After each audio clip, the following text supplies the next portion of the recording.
Ayun, so good morning guys. It's a beautiful day. Okay, so tara sa isang lugar dito sa Baguio na punong-puno ng arts, culture, tsaka nature tripping. Guys, tara sa Tamawan Village.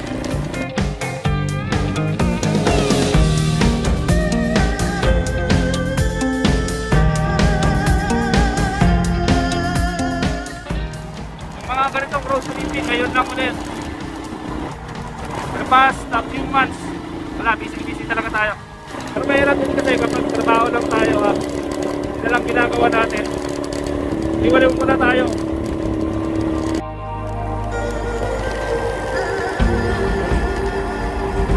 Okay guys, nandito na tayo.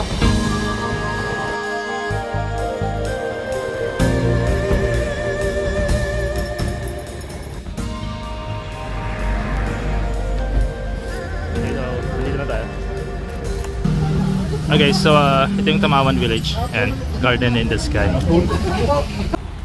Okay, so first stop natin dito sa Village Gallery. So ang odo. Yan, Shak Dai Toy. It means this is me.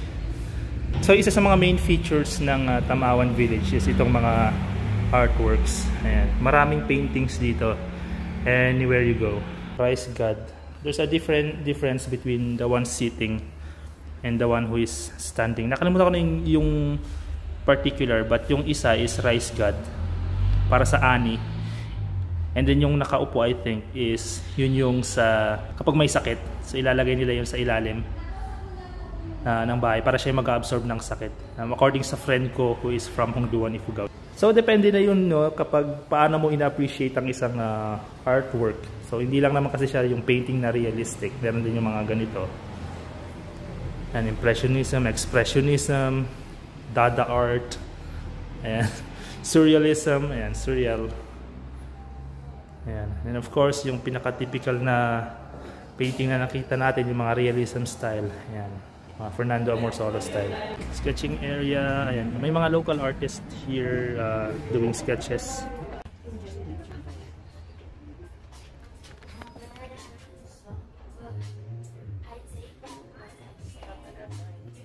Look at this guys, yung studio nila dito.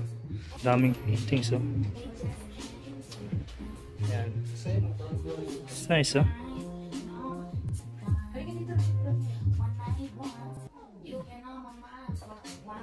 Dito yung event area nila. And usually may nagsumasayaw dito every time. Performance shows. Ayan. Ugnayan Gallery dito sa upper galleries na yan. Mga paintings din dito sa likod.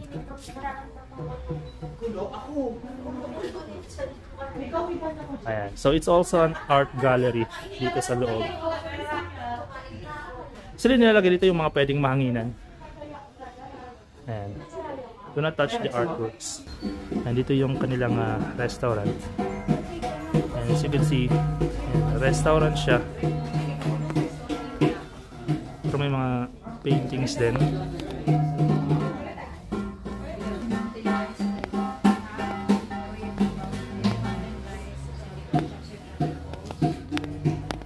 Ganda nito, Mother and Child by Sir Jordan Mangosan, and solar painting.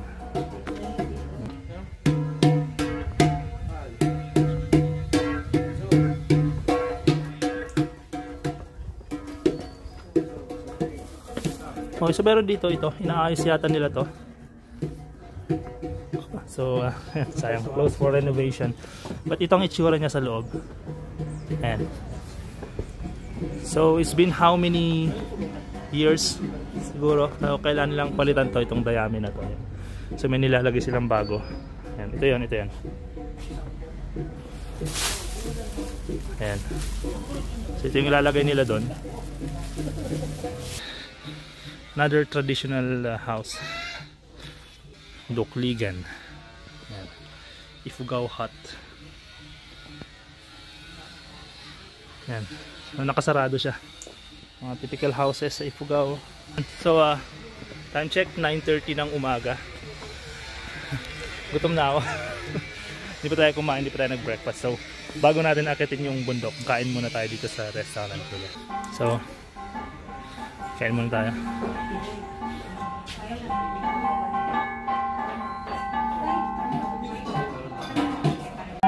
Okay guys, so ayan, coffee and ham and egg sandwich.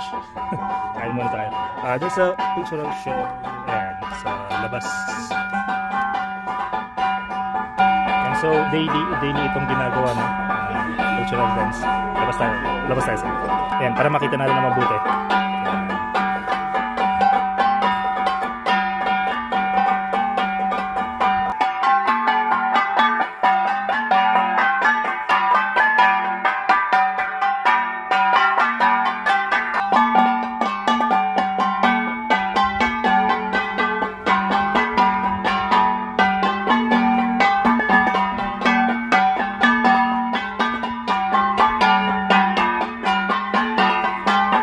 So kakatapos lang natin kumain.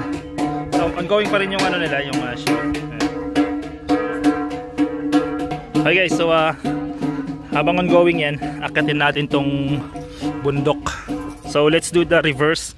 Kasi yung start nito actually dun sa kabila. Gawin natin yung pabaliktad. Yan, para mas konti tao. Ito nadaanan natin to kanina. Yan, Ifugao Hut. Nakwento sa akin ng classmate ko na si Adrian Waya. He's from Ifugao, Hungduan, Ifugao. Yung mga ganito, usually dito nila nilalagay yung ani nila sa taas. Kaya malaki yan. Ayan. Diyan nila nilalagay yung ani nilang bigas from the rice terraces. Ayan, so imbakan talaga siya ng ani. And then dun sa baba, sa papag. Ayan, dun sila natutulog.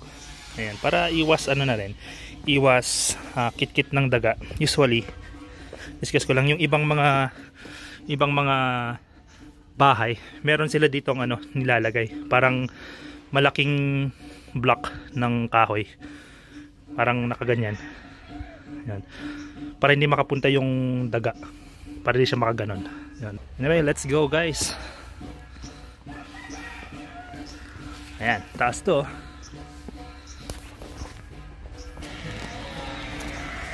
Ito, Dreamcatcher.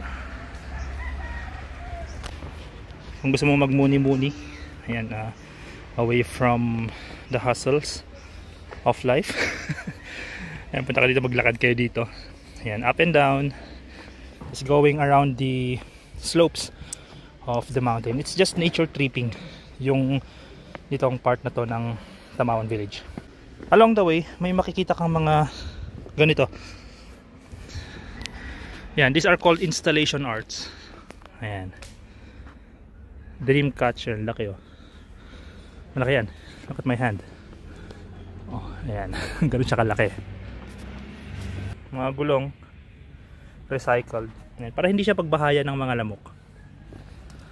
Ayan oh, taniman mo dito. Ayan, para hindi magbahay yung tubig. At least merong lupa.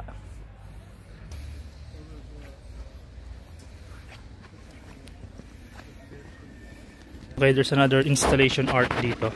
Ano, parang hinagis na lambat. Ayan. On a boat. Ayan. Installation art guys. May mukha. Kita niyan? Galing na. Well actually we need this for how many months of working? Wala, yun lang ginawa natin for 7 months. Yan, almost half ng taon after nung last vlog natin. Trabaho lang talaga tayo. And riding, hindi masyado, well, nag-ride tayo araw-araw pero hindi yung nag-iikot tayo. Hindi tayo nag-travel somewhere ng malayo. Kailangan natin magtrabaho and yeah, that's part of life. Kaya I think we do need some time off. Parang ganito. By the way guys, pag hindi pa kayo nakasubscribe, please like and subscribe to my channel and check yung mga videos ko regarding motorcycle vlogs natin, customization, travel, syempre upcoming natin yung art, so we're going to incorporate art on our channel. Abangan nyo yun. Salamat guys sa panonood. Malapit na nating ma-reach yung 1,000 subscribers. It's been almost 2 years itong channel natin, so hopefully ma-reach natin yung 1,000 subscribers by this year. Salamat guys. Maganda siguro i-motocross to, no? Ano kaya makagawa sila ng off-trail dito for motocross? So off-road na. Gandang gawin yun dito. Suggestion natin. Yan. So since medyo mataas na tayo, pataas pa to mataas pa.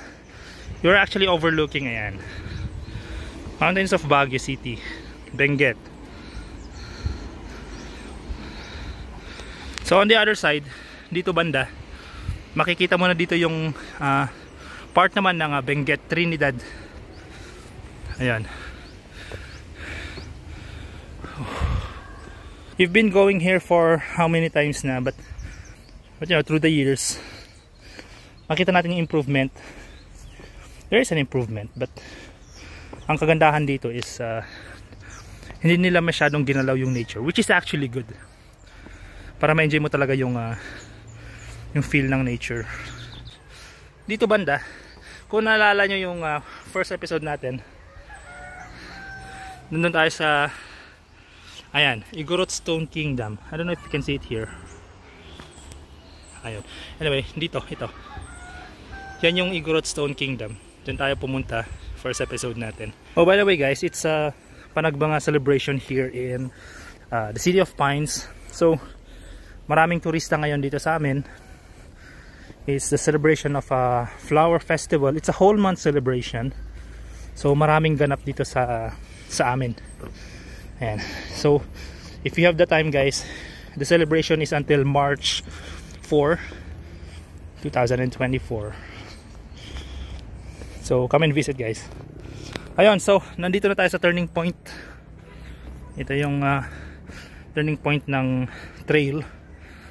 Ewan ko bakit hindi sila gumawa ng daan pa ganito. Actually malaki pa to malaki tong mountain. Ayan, paikot pa to doon. May ginagawa sila somewhere doon You can see it right here. Ito yung mapa. Ayan, ito yung trail. Yun, time check, it's 11:30 ng umaga. At paano wala masyadong tao, so na-enjoy natin. Peaceful, quiet. I'm promoting a part of tourism ng Baguio City since dito tayo pinanganak. I want to show you guys kung anong meron dito sa amin sa Baguio, sa Benguet, dito sa Cordillera. Pababa na tayo. Temperature ngayon dito sa amin medyo uminit na. Kahapon I think it's 12 degrees, malamig. Ngayon I think nasa 16 yata yung nakita ko kanina. Temperature dito sa Baguio City today, I think it's 16 degrees, so medyo mainit siya. Mainit siya in a way, but you know, naka-jacket pa rin tayo. Malamig pa rin dito sa amin. February is actually the coldest month sa Baguio. Well, meron pa actually mas malamig na place. It's somewhere in Atok, Benguet. Mas malamig doon. Or sa Mount Kabuyao, yung kung makikita nyo dito sa Baguio, merong bundok na may dalawang bilog, yung radar. American radar na hindi na gumagana. Mas malamig pa doon. Yan, kasi mas mataas yung area na yun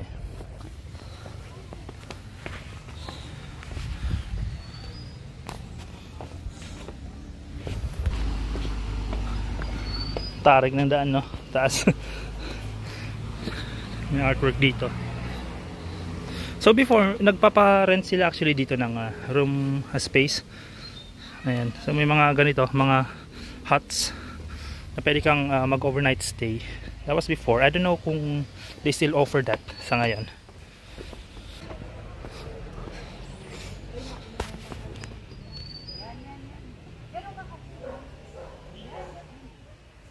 Tawag dito Dapayan. Bonfire area, and also a place of usually yung mga elders way before, and they gather here around and to have a meeting. And of course yan, relief sculptures, installation arts.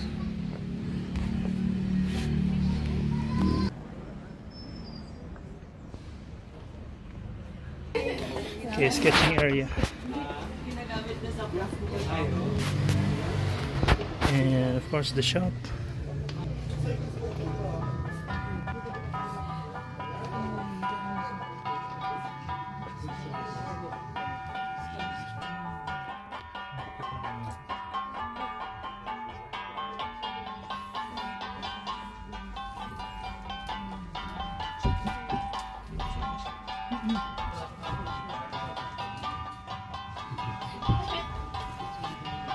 Ito, ang ganda nito.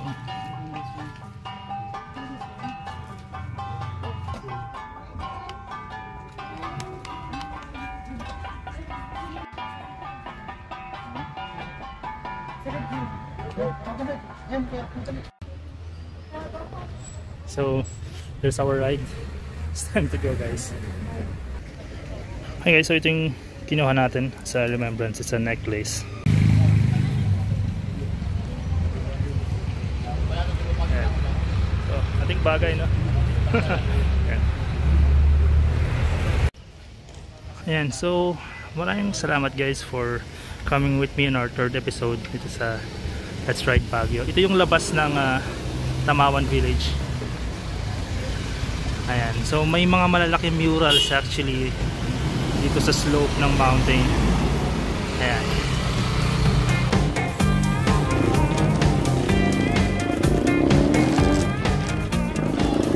Yun, so maraming salamat guys sa panunod nyo nitong episode 3 natin. Guys, please don't forget to like and subscribe to my channel. We'll have our episode 4 next time. Tignan natin kung saan tayo mapapadpad. Salamat guys!